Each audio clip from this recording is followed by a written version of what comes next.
1 o'clock, I'd like to call this meeting to order. The proceedings of this meeting will be recorded and made available on the internet. We can move on to item 1.2 of our agenda, which is roll call. And I'd ask our clerk, Jesse Clark, to please call the roll. Thank you. Mayor Lamset, are you present? I am present. Deputy Mayor Armstrong? Present. Councillor Franzen? Councillor Braybrook? Present. Councillor Cadigan? Present. For staff, we have Donna Taggart, CIO Treasurer. Present. Evan Griever? It's not here. Okay. Barb Waldron, Director of Building and Planning, CBO. Present. Adele Arbor, Planner. Present. Bianca Dragicevic, Deputy Clerk. Present. Derek Bertram, Planning Technician. Present. Rachel Stark, Economic Development Marketing Coordinator. Present. And Jesse Clark, Director of Corporate Services Clerk, is present. Okay, thank you very much, Jesse. We can move on to item 1.3 of our agenda, which is land acknowledgement and moment of reflection. We respectfully acknowledge that Trent Lakes and Peterborough County are located on the Treaty 20 Mississauga territory and the traditional territory of the Mississauga and Chippewa nations, collectively known as the Williams Treaty First Nation, which include Alderville, Beausoleil, Curve Lake, Georgina Island, Hiawatha, Rama, and Scugog Island First Nations.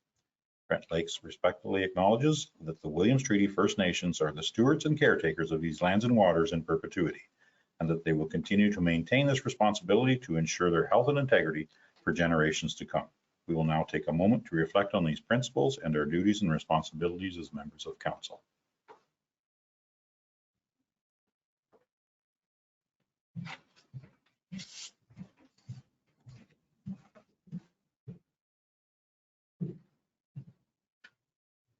Thank you, everyone. We can move on now to item 1.4 of our agenda, which is doctor recognition, which we're very proud to do. Okay. Before we move on with our regular council meeting, we would like to take a moment to recognize our guests today. Today we have Dr. Mallory, Dr. Ferrier, and Dr. Enow from the Buckhorn Regional Health Center joining us. We also are delighted to welcome Lori Ritchie, Healthcare Advancement Coordinator, as well as Karen Lynch, Manager of Strategic Initiatives at Peterborough County. Welcome, everyone. As we know, Dr. Mallory officially retired from his practice at the Buckhorn Health Center earlier this year. Both Dr. Mallory and Dr. Ferrier began their family practices in Buckhorn all the way back in 2009. For 15 years, both of them have provided their expertise and care for residents of all ages. For this service, we now like to extend our heartfelt thank you to Dr. Mallory and Dr. Ferrier for their years of dedicated service to the patients of Buckhorn Regional Health Center, and provide you each with a plaque of recognition. Please put them up to Donna.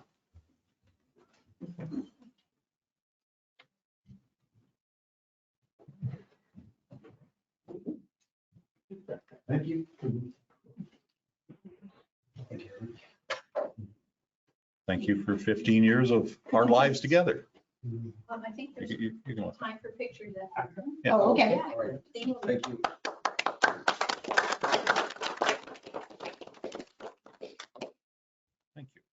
With Dr. Mallory leaving, and we have been very fortunate to have Dr. Enow join the Buckhorn Regional Health Center. These days, many people go without a family doctor in their communities. We are very lucky Dr. Enow chose to practice in Trent Lakes and to ensure our residents are taken care of. We would like to formally welcome Dr. Enow to our community and celebrate all three of you for your work with these gifts of gratitude. Each basket is filled with products from locally owned businesses in Trent Lakes. Please.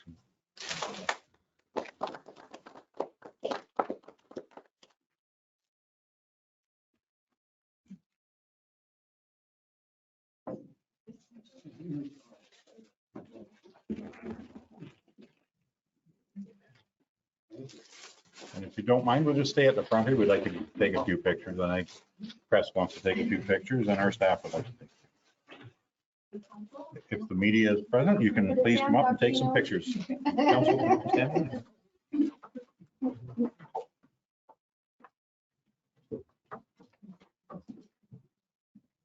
Let me get up on my chair. Maybe the mayor. I was going to get up on my chair.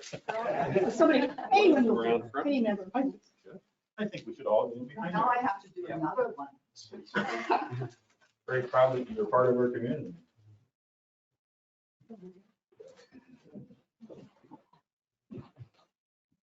Carol,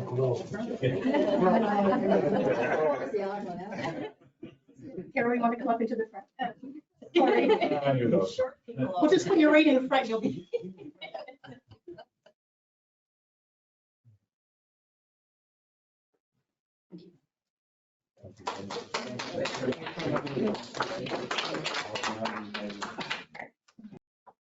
We can now move on to item 2 of our agenda, which is disclosure of pecuniary interest.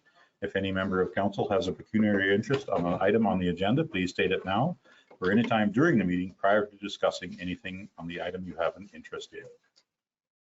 And seeing no hands, we can move on to item 3 of our agenda, which is the approval of the agenda as circulated. Councillor Trent and Councillor Cadigan for a seconder. Any discussion? Seeing none, I will call for the vote. All in favor? That motion has carried. We can move on to item 4 of our agenda, which is adoption of minutes. We have 2 sets of minutes to adopt, item 4.1 and 4.2. We can do them in one motion or 2, whatever council prefers. Seeing Councillor Cadigan. Motion to adopt both. Okay, do I have a seconder for that motion? I'm seeing Deputy Mayor Armstrong. Any conversation? I'm seeing none. I will call for the vote. All in favor? That motion has carried. We can move on to item 5 of our agenda, which is committees and boards. Item 5.1 is the Environmental Advisory Committee minutes. Prepared to make a motion or want to discuss anything on that? I'm seeing no hands. I see Councillor Grayberg.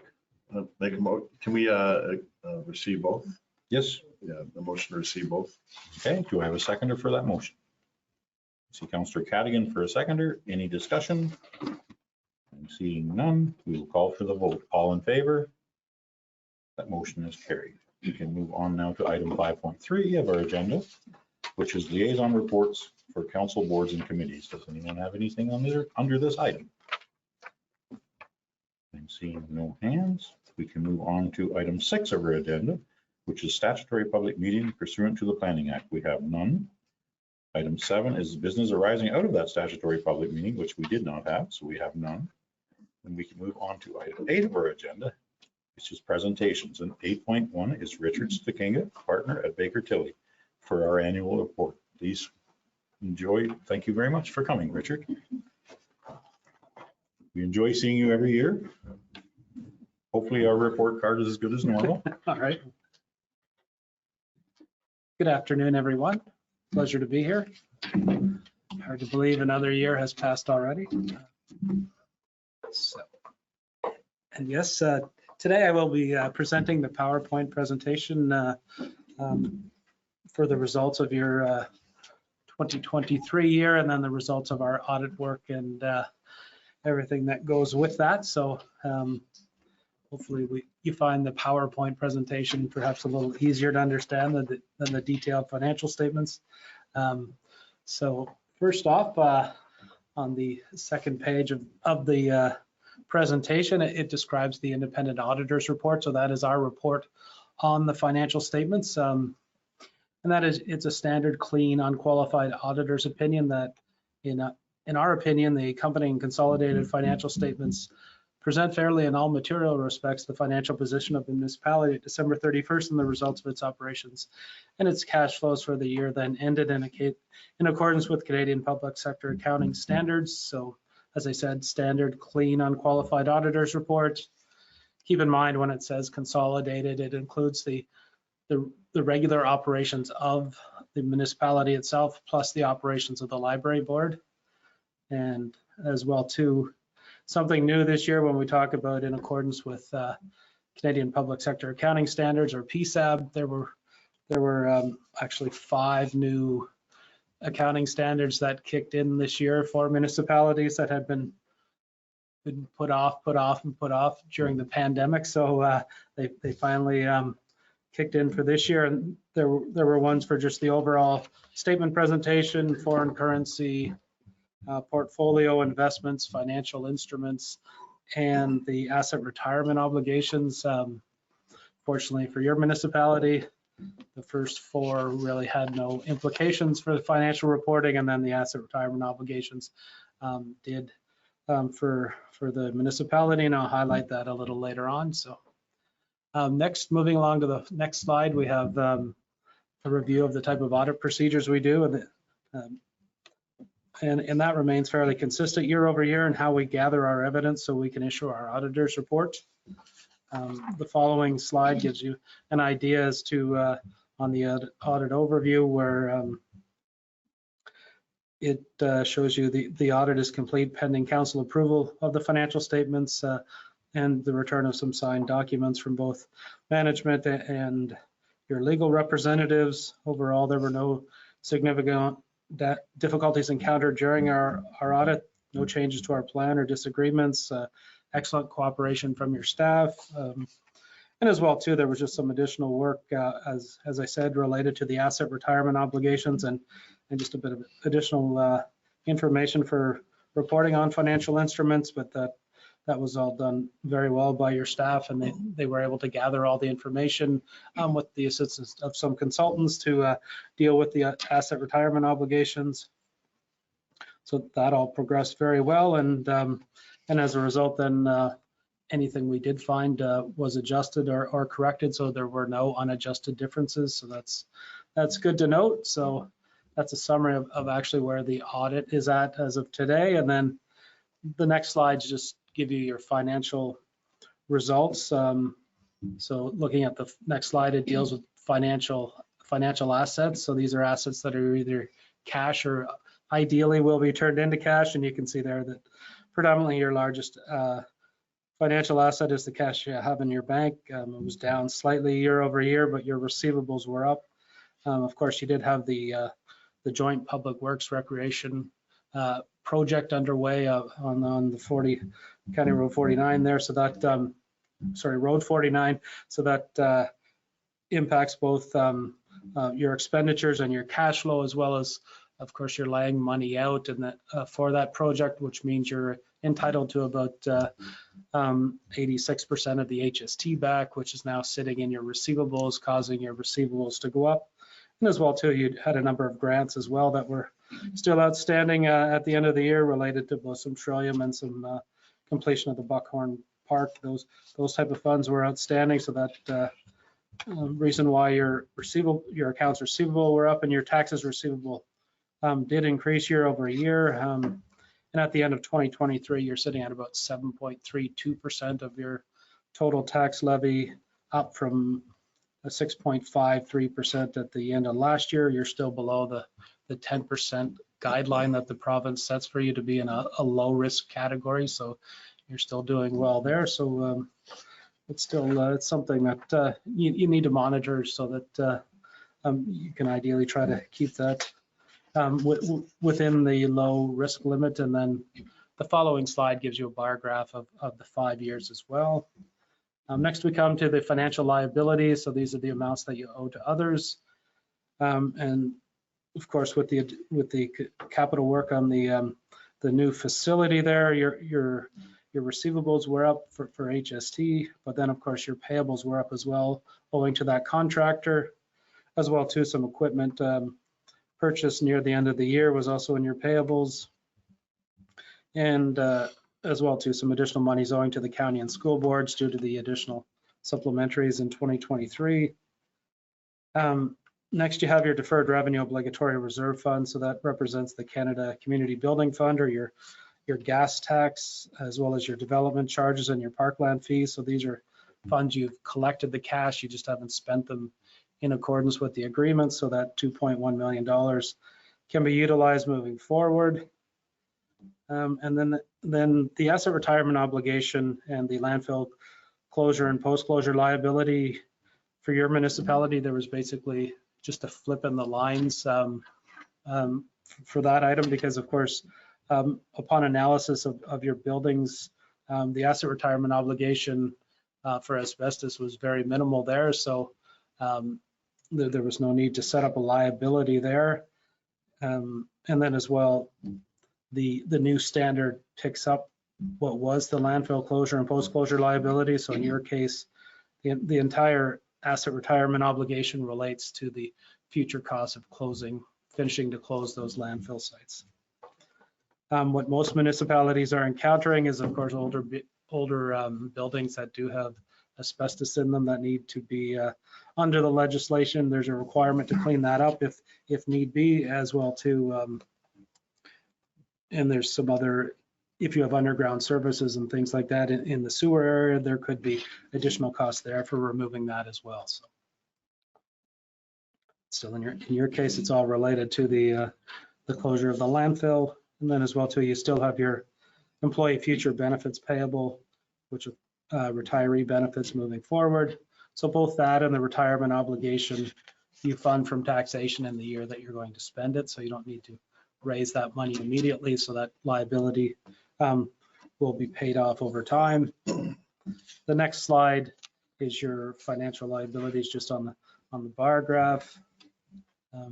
Next, we have your net financial assets trend over the last 5 years, and you can see there you do stay in the black each year, and it is very consistent with both your cash balances and your reserve balances. So therefore, you can see there that you do have some net financial asset resources available you can utilize moving forward. On the following slide, you will see the non-financial assets. So these are the assets that you have and hold that you utilize to provide services that you don't try to turn into cash.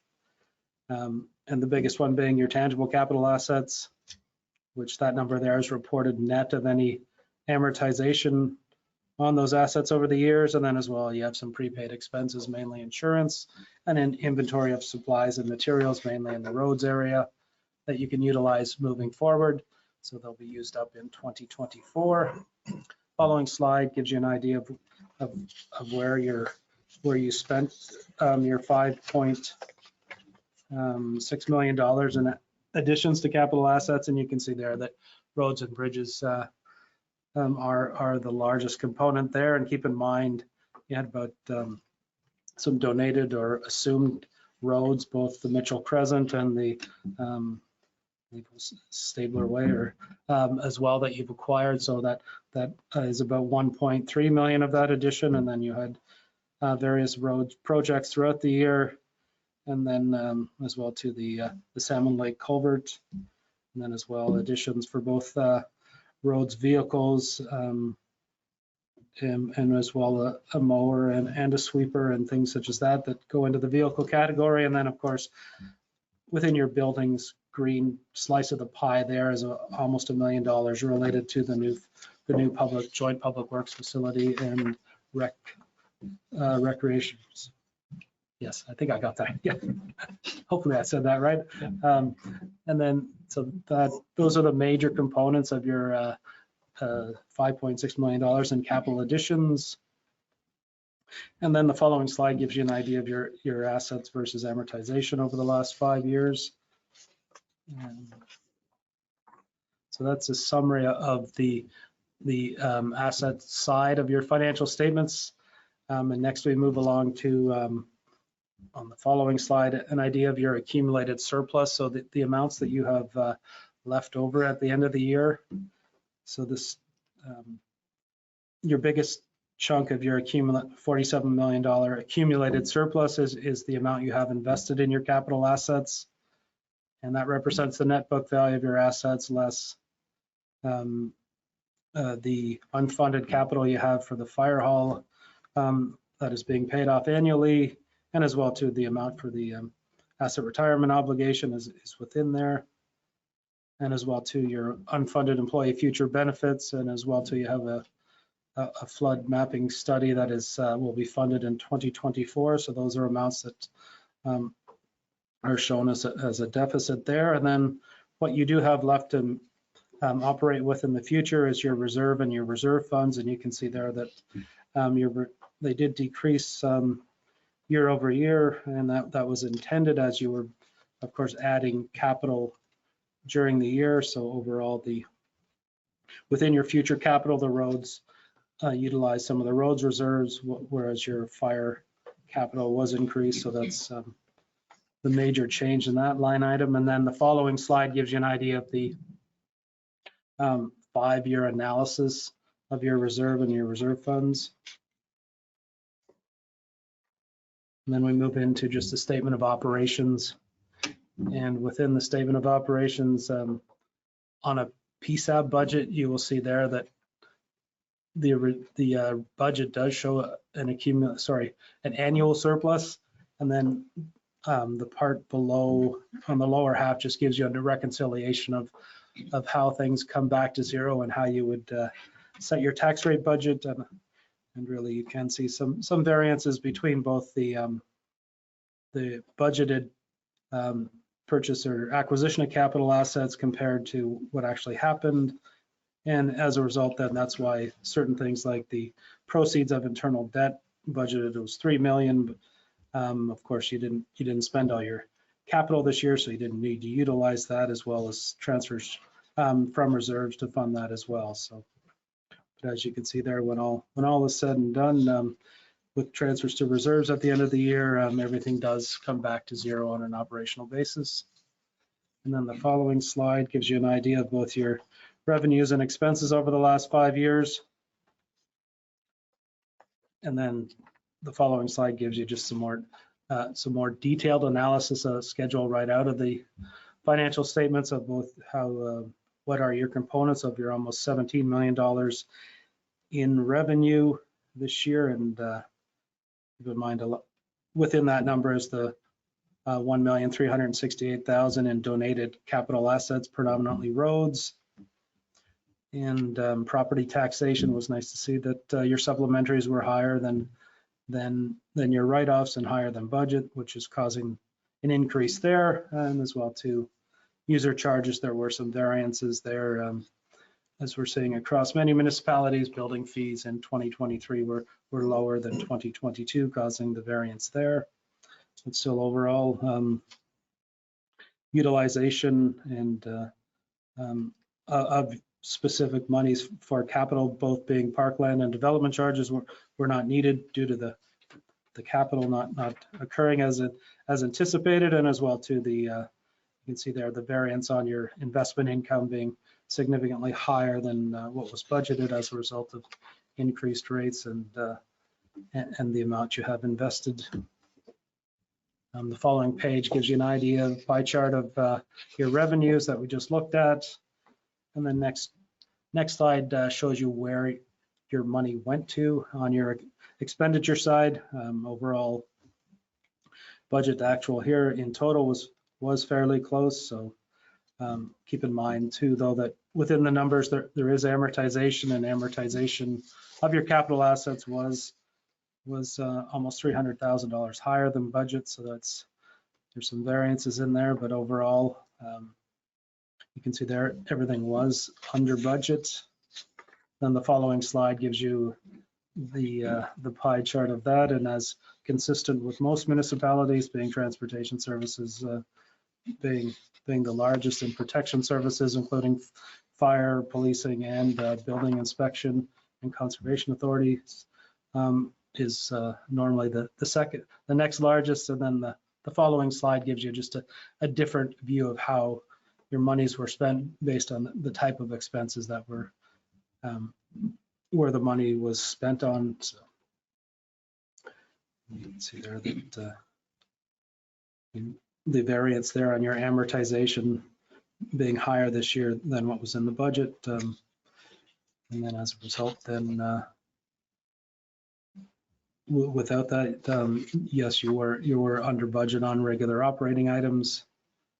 And then the following slide gives you an idea as to the pieces of the pie there. And consistent with other municipalities, you provide your services with employees, which is why your salary and benefits are the largest portion of the operating part of that graph. So, and that is a summary of the presentations. A couple things to keep in mind, as always, of course, the value of your capital assets being listed as $30 million approximately. Of course, that's based on historical costs, so not necessarily the cost that it will take to replace it. So keep that in mind. And then, of course, that replacement cost, using that as well as your reserves and your available funding through the Canada Community Building Fund, development charges, parkland fees, working all that together in your capital plan. Ideally, then you can still maintain and increase your capital base and follow your capital plan and still be able to maintain a consistent tax rate and tax levy for the ratepayers. So. Excellent. Well, thank you very much for that presentation, Richard. Does anyone on council have any questions of Richard? Go ahead, Deputy Mayor Armstrong. Thank you, Marilyn. Questions on 3 slides, Richard, Okay, all right. if I may. Would you like it in your slide numbers, so 15? Okay, all right, Your yeah. slides? Good. Which is All right, yes. 53 on ours. Okay, good. And I think you did touch on these, but just digging a little deeper, maybe I missed it. The purchase of tangible capital assets, budgeted 10.9, actual is 5.6. Is that related to the new build at 49? Yes. So we simply didn't spend that much money this year because that's only as far as we got on the project. That's right, yes. Yeah. Excellent. Okay. Then 2 slides later, 17. Yeah. So investment income, budgeted at 185, actual was 986. Huge difference to the positive. Could you share some background behind that one, please?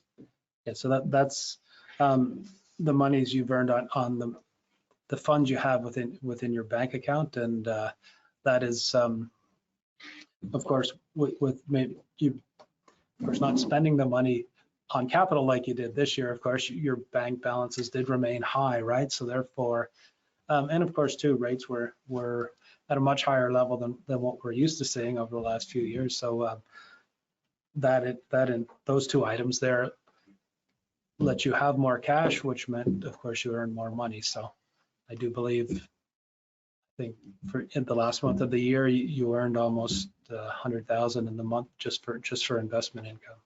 Got it. Yeah. Do you know, and you may not, what sort of the average interest we earned? Just make sure your questions are going through the chair. I'm Deputy sorry. Mayor Armstrong. I'm Thank you. sorry. So the question is, what was the average interest rate that we were earning on the bank balance?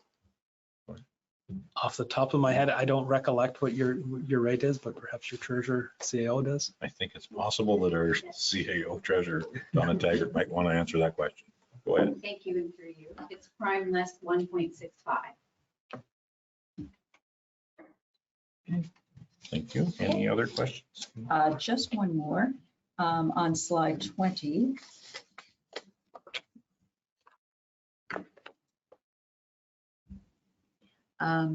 Through you, Mayor Lam said, the question is, general government is 12.7% of our expenses. How does that compare with other municipalities?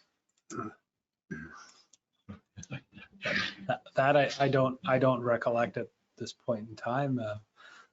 I guess maybe I'm not sure if I said this at the start, but out of all our municipalities, yours was the first to be done for 2023. So I'd have to go back and check out prior years from others.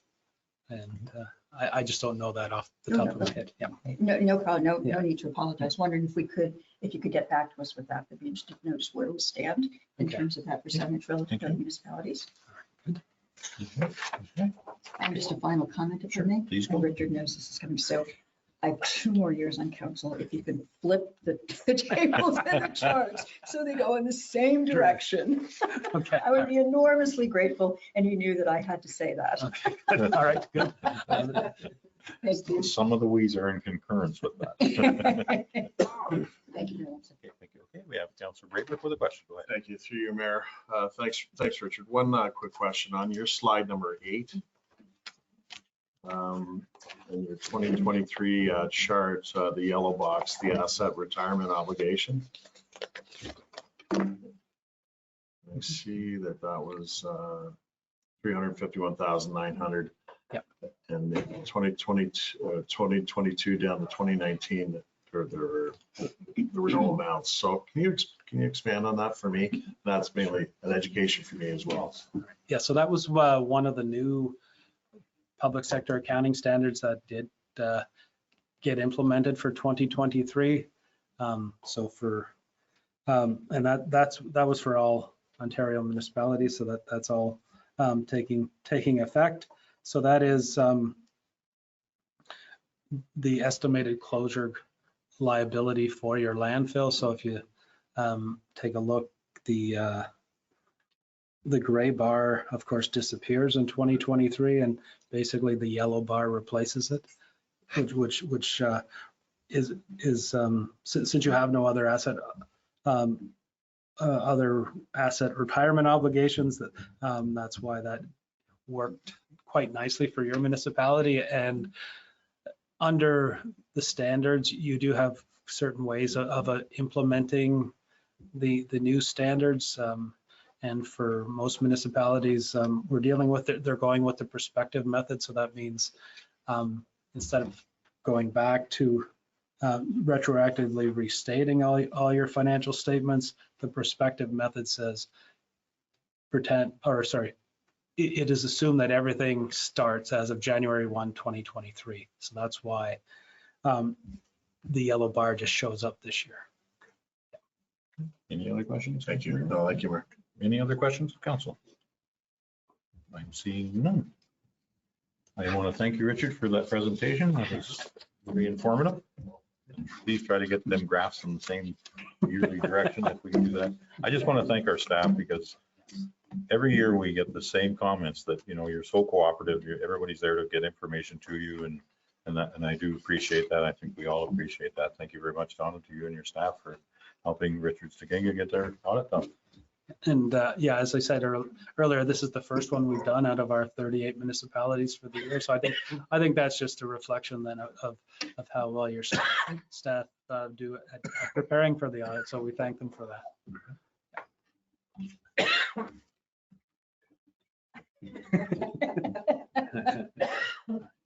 Thank you very much, Richard. Thank you. We greatly appreciate your efforts. Okay. We're going to carry on here while Councillor Braybrook regurgitates a truck. We can move on to item 9 of our agenda, which is delegations. We need We need a motion. Yeah. Yes, sorry. Yes, And I my believe apologies. it's also to approve the financial statements and to authorize the mayor and CAO to execute the management report that's on the agenda. Go ahead, Councillor Franz. I'd make that motion. Recommendations, staff with me. Okay, thank you. And do I have a seconder for that motion? I see Councillor Cadigan for a seconder. Any other conversation? Seeing none, I will call for the vote. All in favor? That motion has carried. Okay, thank you very much for reminding me to get a motion for Jesse Clark. We can move on to item 9 of our agenda, which is delegations. We have none. We can move on to item 10 of our agenda, which is staff reports. Public Works, we have none. 10.2 is recreation facilities, we have none. 10.3 is fire and emergency services, we have none. We can move on to 10.4, building and planning. Derek Bertram, our planning technician, can you speak to item 10.41 and continuously for the next 45 minutes? Thank you, Derek. Thank you, Mr. Mayor. Through you, we have a request to purchase Crown land. Staff have received a request from Robert Watson from 52 Fire Route 183 to purchase Crown land in front of his property, which abuts Mississauga Lake. A planning report was submitted on behalf of this request, which is in support of the purchase. And staff are recommending that council support Mr. Watson's request to purchase Crown land. Okay, thank you very much. Does anyone on council have any questions of Derek?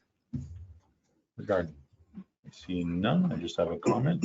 That will certainly add some significant value to that property when you look at where the Crown Line kind of intersects the buildings that are on it. Yes. Thank you for that. Okay, we can move on to item. Oh, we need a motion. My apologies. Okay, there is a motion on the screen. Is anyone prepared to make a motion? See Councillor Franzen. Yeah, I'll make a motion that council supports the request from Robert Watson to purchase Crown land abutting 52 Fire Route 183 along the shoreline. Okay, do I have a seconder for that motion? See Councillor Cadigan for a seconder. Any other conversation? Seeing none, I will call for the vote. All in favor? That motion has carried. We can move on to item 10.4.2. Derek Bertram, our planning technician, can you please introduce this file? Thank you. Through you, Mayor Lambshead.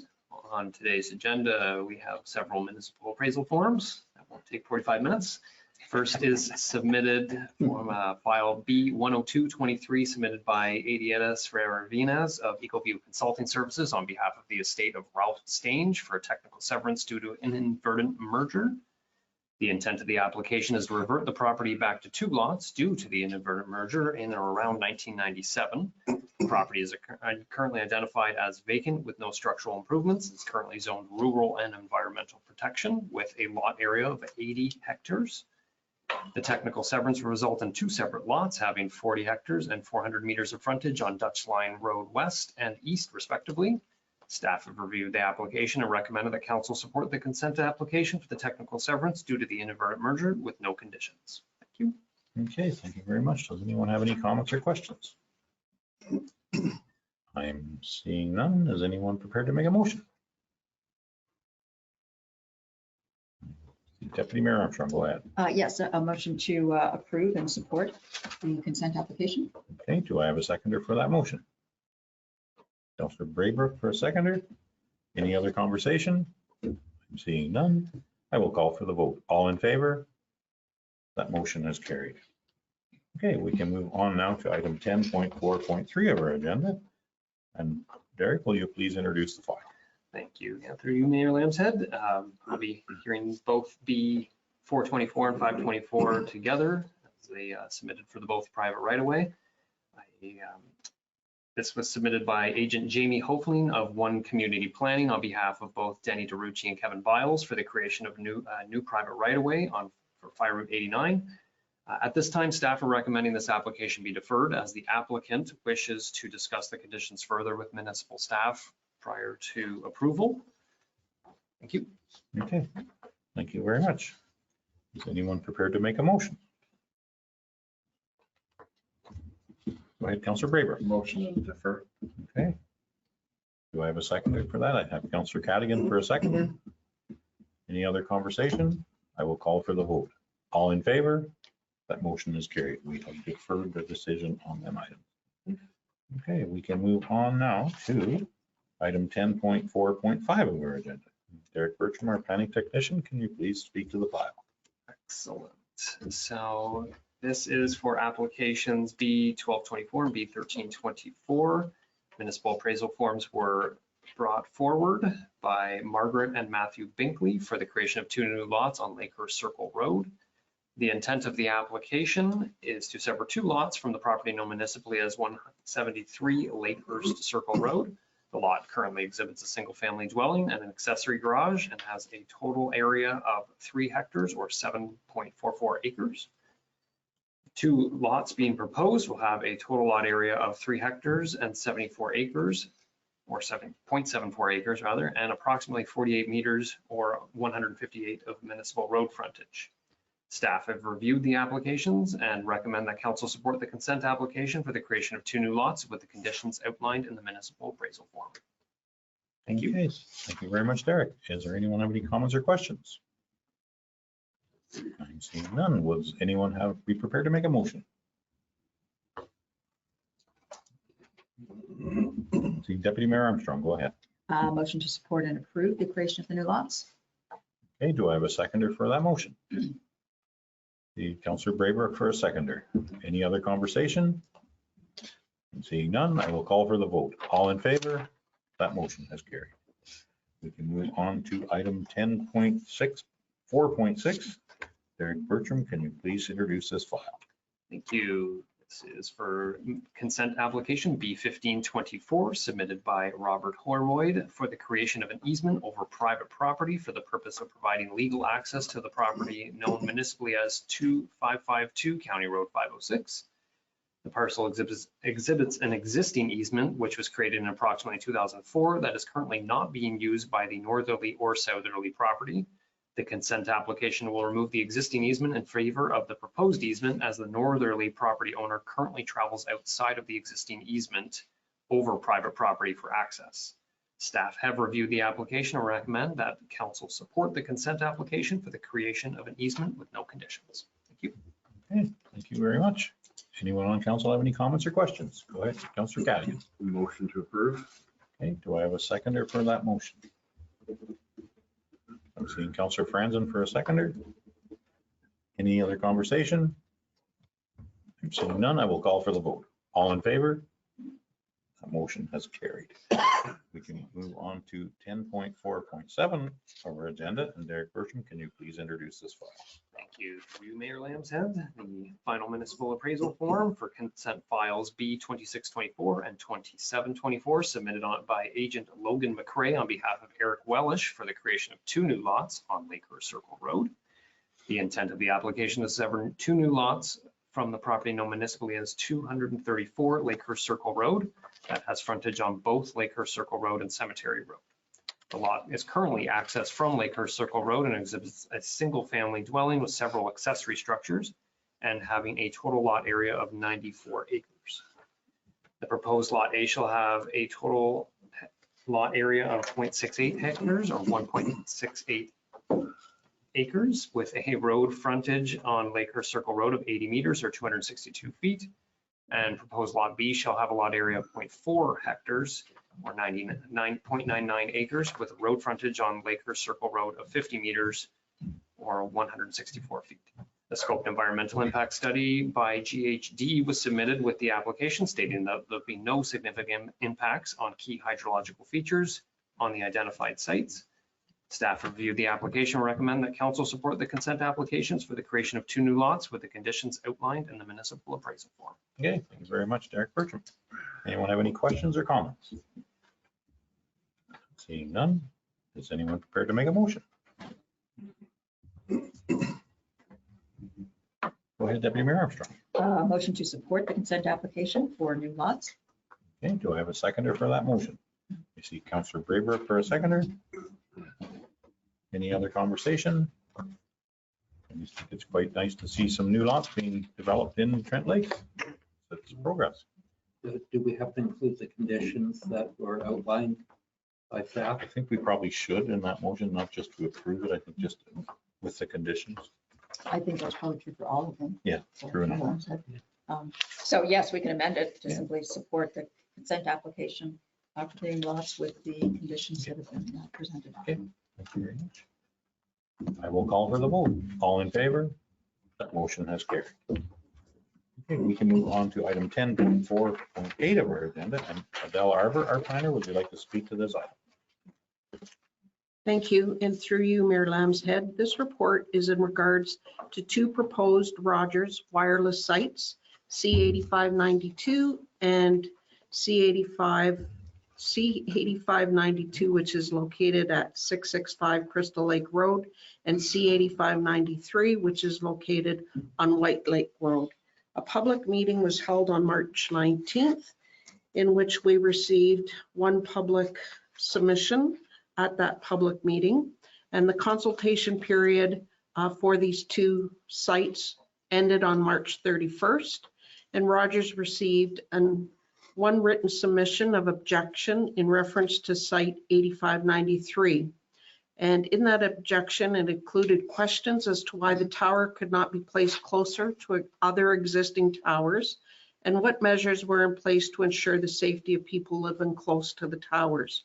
Rogers responded, advising that placing towers close together would lead to service overlap while leaving other areas with service deficiencies, which is contrary to the goals of the Eorn Cell Gap project. Rogers, in addition, provided links to information related to the safety of cell towers to address health concerns. The written submissions and Rogers' response is appended to the report. A consultation summary for each site was provided by Rogers and also is attached to the report.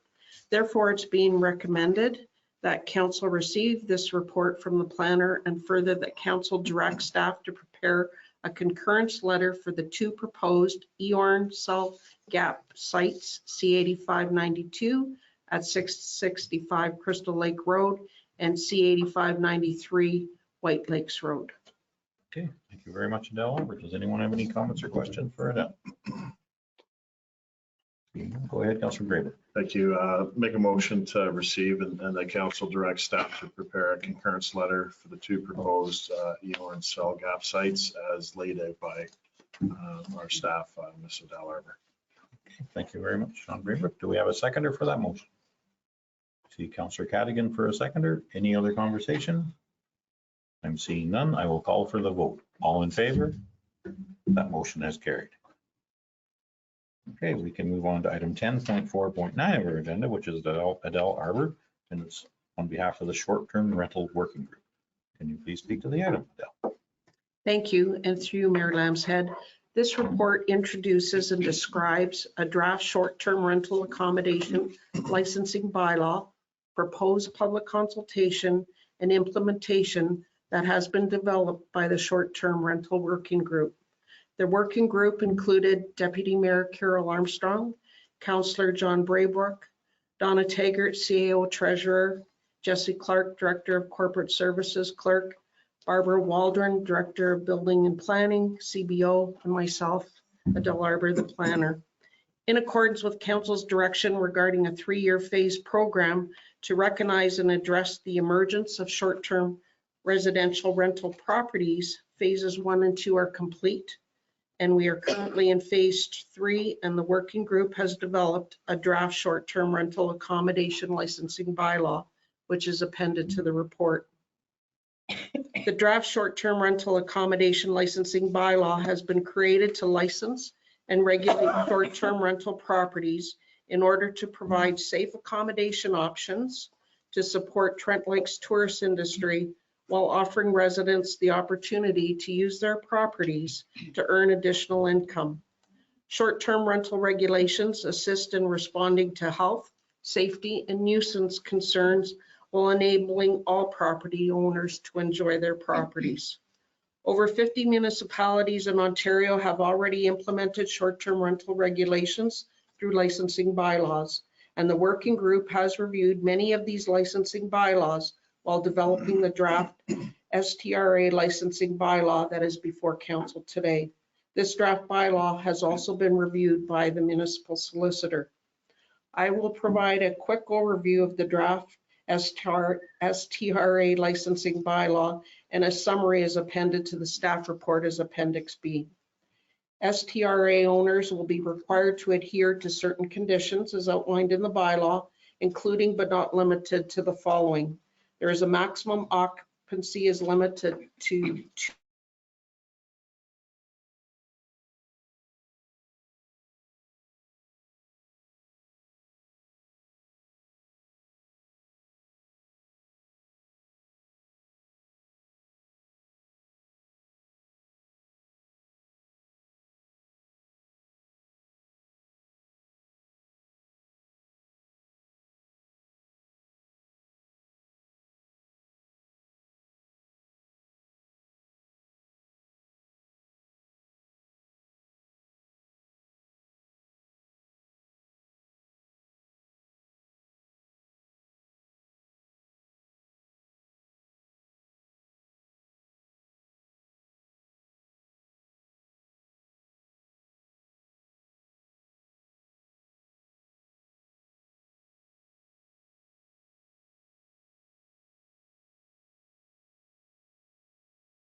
We anticipate to be submitted to the municipality, and that each short-term rental property will be subject to a site inspection.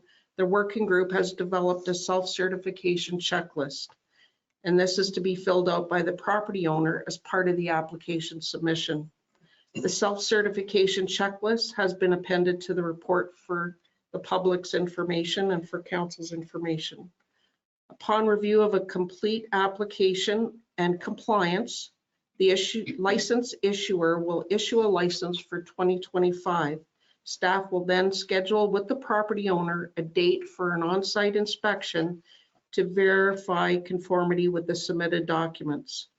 This initial site inspection is part of the application process. Should staff have to re-inspect the property, there will be an additional fee applied.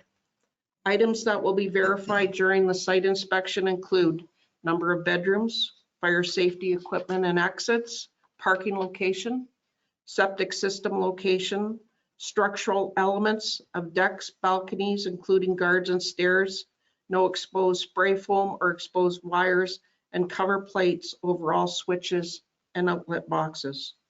The terms of the bylaw will be enforced by staff and contracted services. Violations to the short-term rental accommodation licensing bylaw will be administered through the municipality's AMPS program, and penalty notice and orders may be applied to violations to the bylaw. A demerit point system has been built into the short-term rental accommodation licensing bylaw and is a mechanism used by numerous municipalities to the licensing bylaw. Demerit points will be assigned to confirmed violations. These points will be tracked and kept on file to ensure compliance with the bylaw. A short-term rental accommodation license may be suspended, revoked, or reinstated based on the status of the demerit points applied against a property. A total of 4 demerit points will result in a license being suspended or revoked. Demerit points will remain with the property for a year from when the contravention has been resolved. Demerit points are not appealable. Where the municipality has denied a license, a renewal of a license, or has suspended or revoked a license, the owner may wish to appeal the decision to the appeals committee. As well, a requested variance to the short-term rental accommodation licensing bylaw may be made to the appeals committee. The appeals committee hearing is a public process, and all property owners within 120 meters of the subject property will be notified of the hearing. All decisions of the appeal committee shall be final. This concludes the overview of the short-term licensing bylaw, and the next steps include public consultation, and the following is proposed by the working group. A feedback form will be available on the website, and submissions can be made between April 17th and May 31st. 2 special council meetings are proposed to be held, one on Saturday, June 8th from 10 a.m. to 12 p.m. and the other Thursday, June 13th from 6 p.m. to 8 p.m. We anticipate that the short-term rental accommodation licensing bylaw will be presented to council September 3rd, 2024 for adoption. Therefore, Mr. Mayor, it's being recommended that council receive the report regarding the draft short-term rental accommodation licensing bylaw, public consultation, and proposed implementation, and further that council support the draft short-term rental accommodation licensing bylaw appended to this report, and further that council directs staff to proceed with the public consultation, and further that council support the proposed implementation timelines as outlined in this report. Mr. Mayor, the working group would be happy to answer any questions from council regarding this report or the licensing bylaw. Okay. Thank you. Through you, Mayor Lamshead. I just wanted to note that we did have an audio issue at the beginning of Adele's report, but she was just reviewing the report that was provided on the agenda for anyone listening electronically. Okay, thank you very much for that, letting us know that. Okay, does anyone on council have any questions of Adele? And thank you very much, Adele, for your report. Go ahead, Councillor Franzen. Yeah, I have a couple of questions. I was reading a report that a site plan is required in a floor plan. What's the reasoning behind this? Through you, Mr. Mayor, the reason for the site plan is so that the person filling out the application for the accommodation on their property are able to identify where the septic is. Okay. We'll know if it's, whether it's a class 5 system on site. They'll identify where the parking is. They'll be showing the property lines. So that's all important information for us to have submitted to us.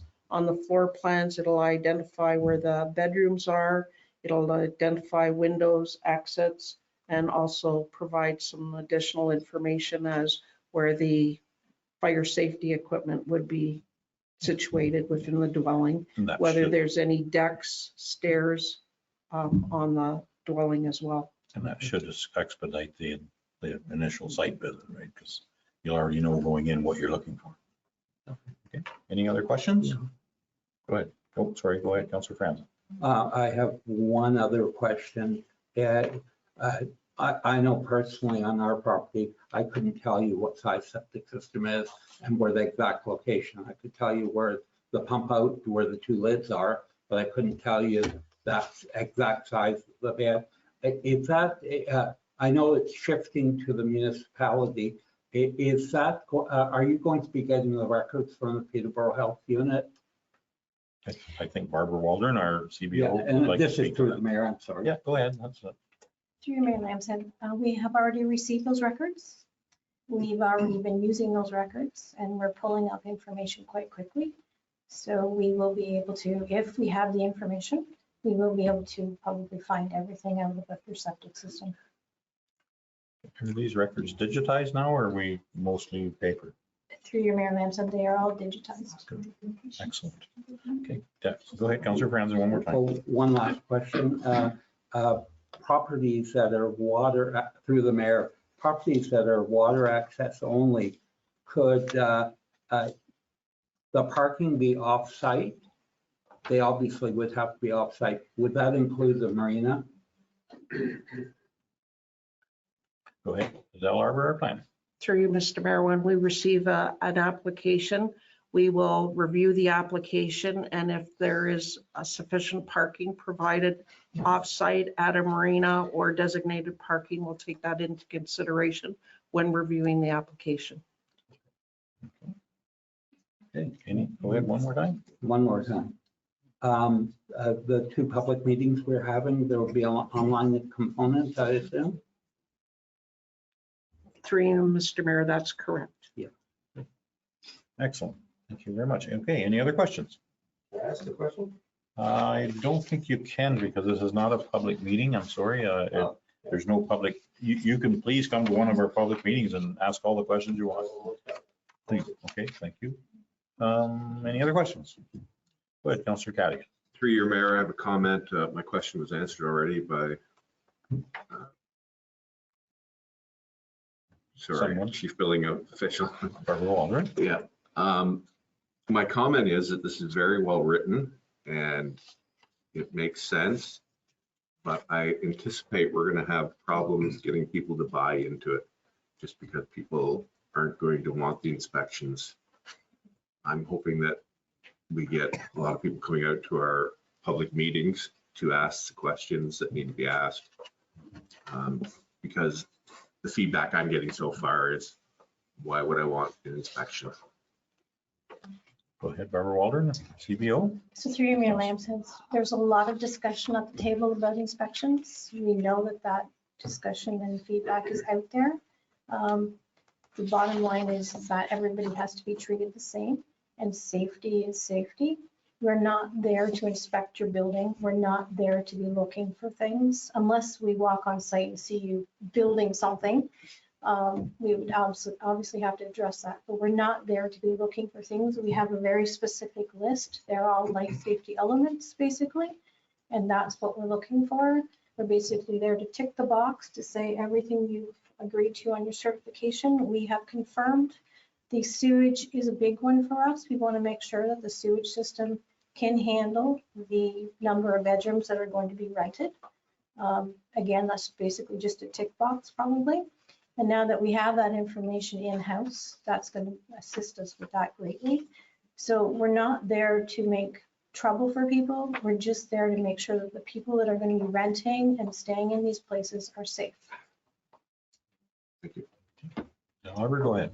Through you, Mr. Mayor, if I could add as well, if the municipality is notified of someone operating a short-term rental accommodation and they do not have a license, through our AMPS program, we can issue a penalty notice saying that they receive a penalty for a certain amount because they're operating without a license. So that's how we will deal with individuals or properties that don't obtain a license.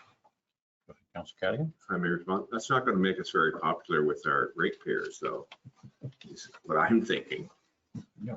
And I agree, safety is good. I like the idea of everybody's railings and stairs and septics are in good working order.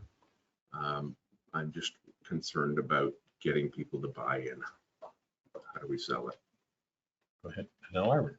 Through you, Mr. Mayor, I think if someone is a short-term rental operator or using their property for short-term rental, I'm assuming that they would want it to be safe because they are making accommodations for people coming for short-term stay. It's no different than our driver's license. You're expected to get a driver's license if you want to operate a vehicle, and this is very similar. Councilor Cadigan. Then we'll go to Barb. Through you, Mayor, I would say that,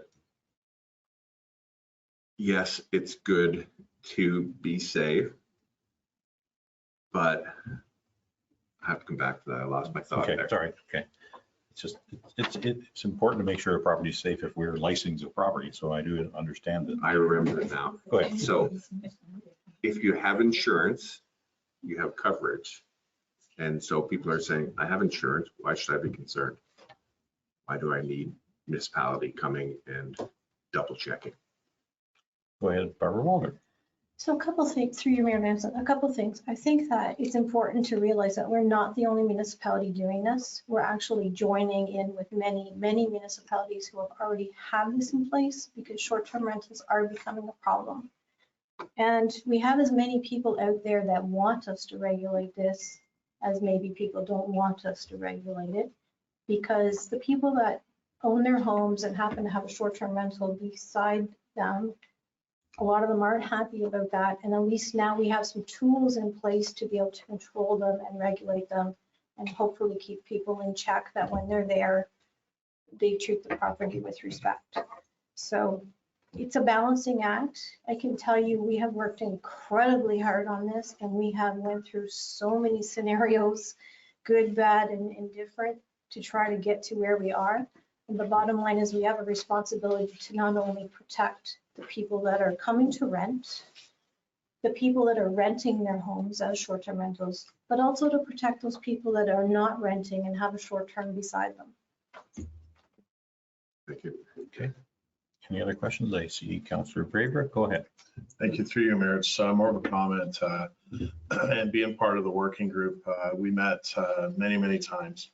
And I want to thank all staff that's all their efforts and whatnot in researching. And I too, I echo Councillor Cadigan and Councillor Franzen's remarks. I've had many, many conversations with residents and constituents about this on both sides, mainly on the side of why do we have to obtain a license and that sort of thing. But my explanation to them was that, to echo Barbara Waldron's comments, is through all our meetings and all of staff's efforts, we had some spirited discussions, and every concern that has been brought up to me from residents and constituents, we addressed, and our approach, if I may, was to look for the least amount of aggravation, so to speak, that we could, but also capture all the necessary safety measures, whether it be through the building code and otherwise. And I know our staff, I know our clerk specifically did a ton of research on other municipalities and came up with a very, very good checklist of what they were implementing and what not. And we looked through each of the checklists, and through our lens, we were looking at, okay, how can we make this as least intrusive as possible, as opposed to looking at it and saying, let's make this as arbitrary as we can. Let's make it as restrictive as we can. That wasn't our approach. Our approach was to be as balanced as we could. And what we found was that we would have loved to have been able to split the policy ultimately in two, whereas that we can address the corporate and the problem properties, so to speak, as well as being cognizant and putting the other group of people that just rent out now and again in a different group. We had many discussions on that over several weeks, and the ultimate result that we have here is what we've arrived at. Now, I'm interested in seeing how the public meetings go, and I believe that things can be, looked at, revisited. I mean, we haven't even embarked on this, so once we get enrolled and all the concerns, I mean, that's when we're going to identify loopholes and other things, and maybe identify at that point opportunities that we can maybe an adjustment or an amendment in, and that sort of thing. And I know we'll be constantly looking at best practices in other municipalities. So we are cognizant of that, and the working group, we're very sensitive to the fact that through phase 1 and 2, when the surveys went out, this is a very polarizing issue on both sides, and it's almost cut right down the middle, 50-50. So we've tried to take that mindset into this policy and try to make it as 50-50 as we can, that reflects the concerns of the residents and whatnot. Okay, thank you very much, Councillor Braybrooke. I see Deputy Mayor Armstrong for your first question. Go ahead. Thank you, Mayor Lamson. Actually, I just wanted to make 4 comments building on what Councillor Braybrooke just said. The first thing is that it was back in 2020. We actually started this in 2019. So this has been a long time coming, and a lot of work and a lot of research. In 2022, we put out and approved a 3-year strategy. So there has been, 5 years or at least 2.5 years for people to understand that this approach was coming. So this is not a brand new idea. And in those 3 years or 5 years, many more municipalities have passed licensing bylaws. So it's certainly becoming more prevalent. It's more in the news. People are more aware of the issue, and there are more short-term rentals. So there will be some who are completely against this, but I think over the time, there will be more who support it. The second comment is that we're not preventing anybody from renting their place out. It's their asset, they can rent it out. We have just put some provisions in to make sure that if they choose to do so, it's safe and we can manage the problem ones. And that's what this allows us to do. The third comment is that it's going to be, just like today, it will continue to be complaints based. So once we have 100, 200, however many licenses, we're not going to be out checking them, looking for problems. We will continue to wait for complaints to come in before we go out to issue any kinds of penalties or demerits. So this is not a heavy-handed kind of approach. And the final one, which I may have said, but I just wanted to reiterate, this is a self-funding program. This is not going to be paid for out of taxes. The licenses will pay for the administration of the program. So it's not going to be a burden financially for all of our residents. So, Okay. Thank you. Thank you. Councillor Cadigan, go ahead. One final comment, if I may. I'm all for the safety aspect, and I agree that we have problems that need to be addressed. My problem with the policy is it seems to be all stick and no carrot. Like, how do we incentivize people to want to belong or to join or to be legal? Okay, thank you very much. Any other comments? I just have a few comments. Oh, go ahead, Councillor Franzen. It's just one further comment. First of all, I appreciate all the work that staff has done and members of council have done on this committee. It's a very difficult subject to get right. I was a little bit disappointed that there wasn't a carve out for occasional renters, but I understand the difficulties in that carve out. But I would like to thank everybody that's worked on this. Okay, thank you very much. Any other comments? I just have a couple.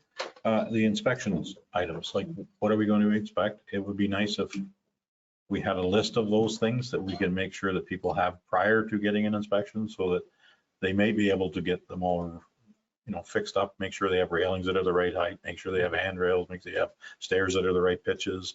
Maybe we should have a list of what we're going to be inspecting prior to going and doing an inspection, because I can guarantee you, you're going to find one thing almost every inspection, which means the license is delayed and they talk to all their neighbors and their neighbors aren't going to get a license. So I think it's important that we give people an itemized list of what we're going to be looking at before we go and look, because if we don't, we're just going to be going 10 times to the same piece of property, which is going to be exhausting for our building and planning department. And I'm sure that's something that we're hoping that we were planning to do. Go ahead. So through your Mayor Lamb said, basically the certification list is kind of already that list. The code, it gets a little bit more complicated when you think about a specific element. So like a guard, for example. We have houses out there that are built at different times to different codes. So we're not going out and measuring necessarily that today this needs to be 42-inch high, because maybe when the house was built, a 36 was okay. We're there to look at, can somebody fall through the spindle?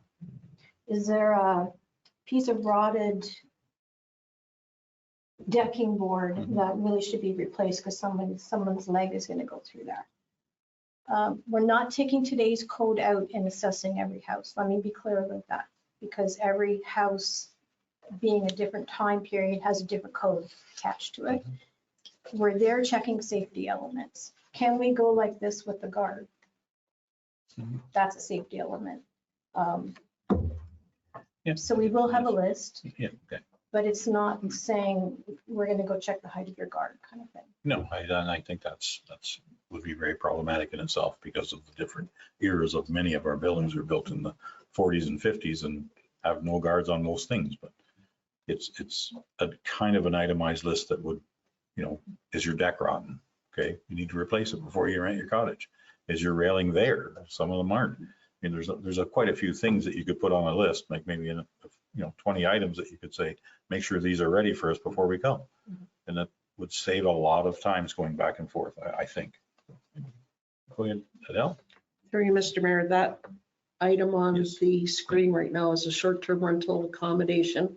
It's a self-certification checklist that the property owner will fill out at the time they're making their submission. So we are going out and verifying the information that they put on their application form. Plus, this will identify the various items that we will be looking for. And in terms of, let's just see here, because we're talking about decks. Yeah, I like that you've got smoke alarms on there, because Yeah. we need to have them. We need that solid life safety. So these are the items that we will be looking at when we go out. So, Well, it's nice that we can supply that to people that are, there it's right on the screen there now. All decks and handrails, as well as supporting members. It's good. We need to make sure that people get that before we get to the site plan or the site visit, in my view. You said cover plates. Is that not an ESA? Well, through your Mayor Lamb said, it is, but if we go there and see a cover plate off, we're just going to ask for it to be put on. Perfect. Little fingers can. Yeah, I really do appreciate that, because you get to several houses in your life that don't have all of them. And then I was just concerned about there's no relief for the 21 to 28 day renters that are just trying to cover their taxes and maintenance on their property. I understand that's going to be problematic to ever do that, so I can get through that in my head. I think you're going to embark on, what if we get 3,000 applications tomorrow? That translates to like 12,000 hours of person time, so I'm concerned of that. through you, Mr. Mayor, we've also thought of that, and that leans us towards our self-certification. So when we're reviewing the applications, we'll have the application form. There'll be doing the self-certification and everything that's required. If it's all there, we will issue the license for 2025.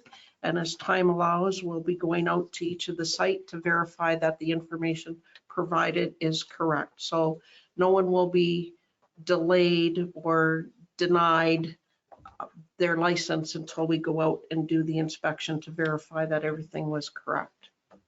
At least that means it can proceed and move along a little bit. It just saves duplicating time and time and time because we know how that can happen. And just when we're always saying there's so many, I think someone said there was 50 municipalities in Ontario that have short-term rental licensing agreements. That means there's 394 that don't. So we're in the leading edge of that group. So I hope we're getting this right. And I think the public consultation will let us know that. And I think that's an important aspect of this. And thank you very much for all the work from the committee to the staff to gone into this. That's my comment. Hey, anyone else have any other questions? Go ahead, Councillor Brayberg. Just a quick comment through you, Mayor. It's Councillor Cadigan's comments about the sticks, and that's what we were battling with. Is it does come across like we're just carrying sticks, but I guess the flip end of that is once it's being implemented and it's being staff are working on it, they've got a lot of carrots left over in their pockets. So hopefully they'll be using those when they're implementing the process and that sort of thing. So. Okay, any other comments or questions before I get hungry? I'm seeing none. Is anyone prepared to make a motion? Seeing Councillor Cranley, go ahead. I make a motion to receive and support. Yeah, there's a recommendation there in front of you. I don't know if that's what you. Yeah, I was waiting for that. Okay. Sorry. It's okay. No, oh, good. Recommendation that council receive the report from the planners regarding the draft short-term rental accommodation licensing bylaw, public consultation, and proposed implementation. And further, that council support the draft short-term rental accommodation licensing by bylaw amended to this report. And further, that council direct staff to proceed with the public consultation, and further, council support the proposed implementation timelines as outlined in this report. Okay, we have a motion. Do I have a seconder for that motion? Hold on one more time. Do I have a seconder? Okay, Councillor Brayberg is a seconder. Any other conversation? Seeing none, I will call for the vote. All in favor? That motion has carried. Okay. Thank you very much, staff. That's a huge amount of work, I realize. Thank you. Okay, we can move on to 10.5 of our agenda, which is finance. And 10.5.1 is Donna Taggart, our CAO treasurer. Would you like to speak to this item, Donna? Yes, thank you and through you. So before you is a summary on the tax dollars to be collected through taxation in 2024. So next, please.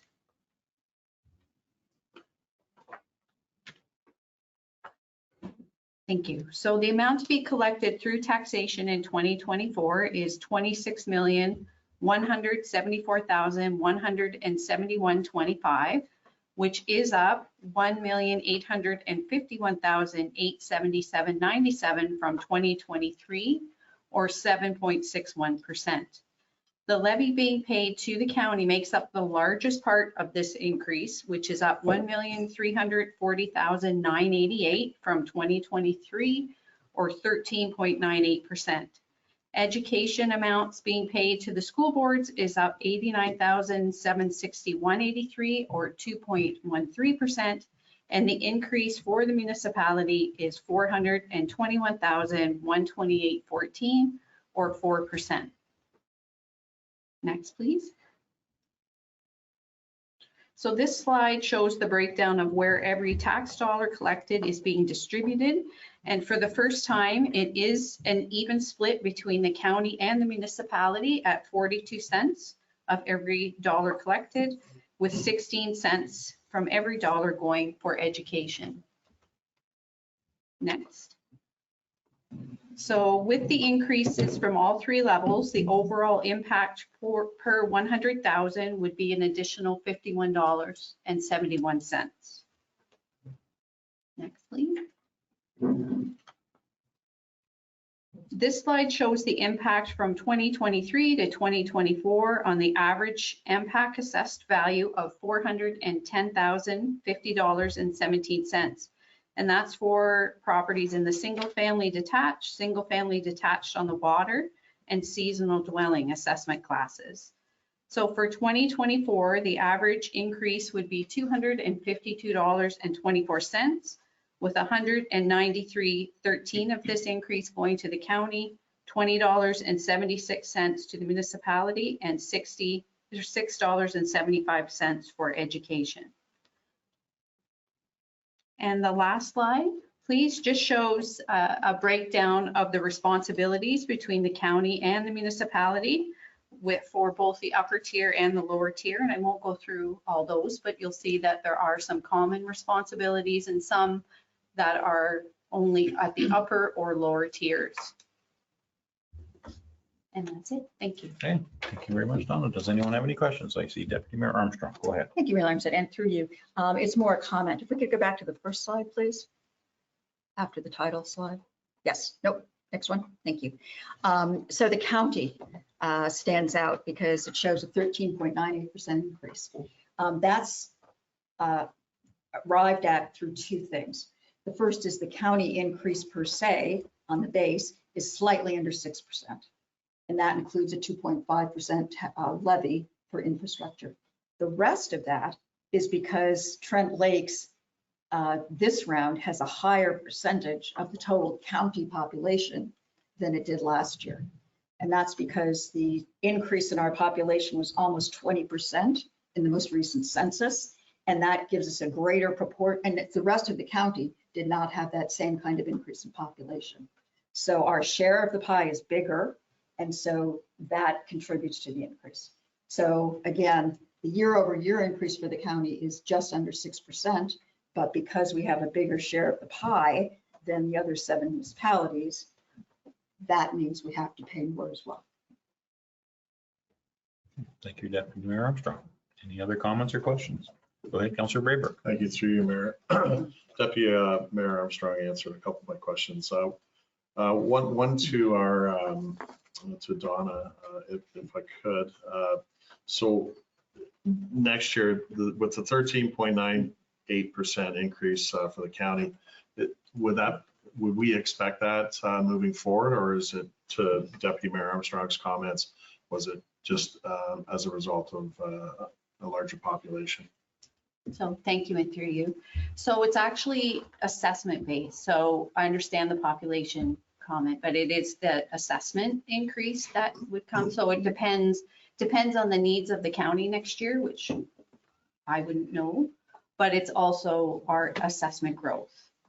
So that's difficult to know as well. But we did have a better year last year for our SUPs, and that the auditor referred to that today as well. So that does increase our assessment, which does increase our portion of what is paid to the county. Go ahead. Just one more. It's more of a general. I get a lot of questions of, we pay half of our tax dollars to the county. What do we get? So I don't know whether you could just sort of hit on the highlights of where all that, because that's a lot of money, and it's a lot of questions on where it goes and what value do we get, value added. So thank you, and through you. Yeah. Could I ask Bianca to put the last slide up, please? Because I did try to summarize that a bit this year. So both the upper and lower tier pay for various costs associated with roads, bridges, winter control, fleet, that type of thing. The upper tier pays for paramedic services and does have an element of emergency planning. And the lower tier, fire, emergency services and planning. Waste collection, disposal, and recycling, that is primarily at the lower tier. The upper tier does look after Bentsford landfill. Beaches, rinks, parks, community halls, the municipality has those. I did include Lang Pioneer Village because that's something that the county looks after. Policing bylaw, official plan, elements on both, largely at the lower level, lower tier level, most of it. Although severances, official plan amendments, that type of thing. And they do have bylaw services at the county as well. Should have included that. Healthcare, housing, social services, municipality supports 2 medical centers to some degree. And the county would be part, that would be more on the county area, right? There's a partnership with the city for social services, that is a cost. And then both levels have administrative costs associated with operations. And those are council, economic development, that type of thing. Go ahead, So Councilor Gray. just to finish off, thank you through you, Mayor. So basically, it's just because we're putting out 42% of our tax dollars doesn't mean Trent Lakes gets that 42% in services. We share the services such as you're mentioning, the health, the Bensford, and that sort of thing. Because we somehow benefit from that. Is that? Right. Yes, Right. thank you, Andrew. Yes. I mean, paramedic services is a huge one, for instance, that we have to pay towards, and it's based on our assessment. So that's the portion that we pay based on that and share those services. 2.5% of that increase at the county level is strictly for infrastructure. It's bridges, culverts, things that they are taking, the county is taking responsibility of, which cost millions of dollars to rehabilitate. Just look at the bridge over there on Novy's Creek. It was a couple $1 million or $3 million to reconstruct just the top decking of that bridge. So they know that they're $100 million behind on infrastructure, and that 2.5% increase is kind of built in for a few more years to try and catch up. We need the province to help us, and maybe they will. There's some infrastructure funding coming for that sort of thing. So let's hope we can help. Thank you, Mayor. Okay, any other comments? Go ahead, Councillor Franzen. Yeah, just through you, Mayor, to Donna. The projection would be that the county would surpass the municipality in the future. What have the figures been previously, let's say over the last 5 years, the percentage that we sent to the county and the difference between the municipality? Right. Thank you, and through you. So I don't know if it's guaranteed that the county will surpass the municipality. It's all about need. So it has been gradually creeping up for the last few years based on what Mayor Lanshead has said. There's been some infrastructure gaps at the county. So it's been around 39 cents and 43 cents. The education is remaining pretty stable for the past few years. So I don't have the actual percentages, but it has been in the neighborhood of 39% for the county and 43 for the municipality. Okay, thank you. Any other comments or questions? I'm seeing none. Is anyone prepared to make a motion? Go ahead, Councillor Braybrook. Thank you. Motion to receive. Okay, do I have a seconder for that motion? Councillor Cadigan is seconder. Any other conversation? I'm seeing none. I will call for the vote. All in favor? That motion has carried. Okay, thank you very much. Thank you, Donna. We can move on to item 10.6 of our agenda, which is administration. We have none. We can move on to 10.7, corporate services, 10.7.1. Jesse Clark, our Director of Corporate Services and Clerk, can you please speak to this item? Thank you. Through you, Mayor Lanshead, Jonathan Seflar and Linda Post are requesting to purchase a portion of the unopened road allowance adjacent to their property, known municipally as 64 Ojibwe Drive North. It is their intention to sever a building lot, and the additional land is necessary to satisfy the acreage and road frontage requirements. The sale of this land would be in accordance with the policy, and staff recommend the sale. Staff recommend that council support the application and direct staff to proceed with the application process and advise the applicant they will be responsible for all costs. Okay, thank you very much, Jesse Clark. Any questions or comments? There's a sketch on there, shows you kind of what it is. It's in between 2 road allowances. It's near a wetland, so it's not something that is really valuable to the municipality. Okay, is anyone prepared to make a motion? See, Councillor Franzen, go ahead. Yeah, could we have the recommended motion, please? That council received the report from the Director of Corporate Services / Clerk regarding an unopened road allowance purchase application L07S2401 at Seflar post. And further, that council support the application to purchase an unopened road allowance from Jonathan Stefalar and Linda Post. And further, that council direct staff to proceed with this application process and advise the applicants that they will be responsible for all costs. And I apologize for my pronunciation of the name. Okay, it's sometimes kind of difficult. You did well. I have a mover, so do I have a seconder for that motion? See Deputy Mayor Armstrong for a seconder. Any other conversation? I'm seeing none. I will call for the vote. All in favor? That motion has carried. Thank you very much. We can move on to item 11 of our agenda, which is correspondence for information. 11.1 is the Cavendish Culture and Recreation Committee. Anyone would like to speak to this file or prepared to make a motion? Councilor Franlin, go ahead. Motion to receive. Do I have a seconder for that motion? I see Councilor Cadigan for a seconder. Any other conversation? I'm seeing none. I will call for the vote. All in favor? That motion has carried. We can move on to item 12 of our agenda, which is correspondence for action. We can pull anyone we want. We can do them all at the same time. We can do whatever we want. We can move right on. 12.1 is, go ahead, Councilor Franlin. Motion to receive all correspondence for action. Do I have a seconder for that motion? Deputy Mayor Armstrong for a seconder. Any other conversation? I'm seeing none. I will call for the vote. All in favor? That motion is carried. Okay, we can move on to item 13 of our agenda, which is bylaws. Item 13.1, Jesse Clark, can you speak to the agenda memorandum? Thank you. Through you, Mayor Lamshead. The bylaw on today's agenda didn't have an associated council report or public meeting, and it's for zoning bylaw amendment file number 2404 for Langer. A public meeting was held on April 2nd, 2024, and staff were directed to prepare a bylaw to be brought forward for adoption.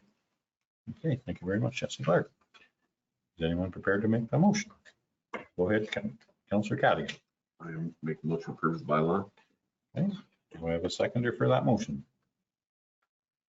See Deputy Mayor Armstrong for the seconder. Any conversation? I'm seeing none. I will call for the vote. All in favor? That motion has carried. Okay. We can move on to item 14 on our agenda, which is business arising out of a previous meeting. Does anyone have any business arising out of a previous meeting? I'm seeing none. We will move on to item 15, which is notice of motion. Item 15.1, Councilor Franzen, your Buckhorn Community Center notice of motion. If you would like to read that motion, that would be greatly appreciated. Okay, thank you very much. First of all, before I read this notice of motion, Councilor Raybook had huge input into this motion.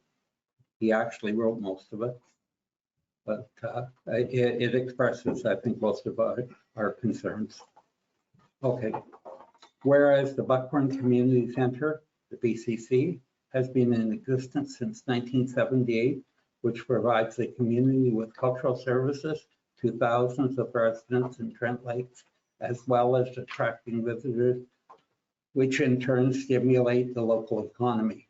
Whereas the BCC is a not-for-profit and is largely self-funded and not owned by the municipality, and whereas the BCC relies on grants as well as self-generated fundraising events, which run predominantly by volunteers, and whereas the BCC is known nationally for its Buckhorn Festival of Arts, as well as its spring and fall craft shows, whereas the BCC is in coordination with other community fundraising organizations, namely the Lions Club, and whereas the BCC requires approximately $21,710 per month to operate this facility, and whereas the BCC has applied for and has received yearly grants from the municipality over the years of varying amounts,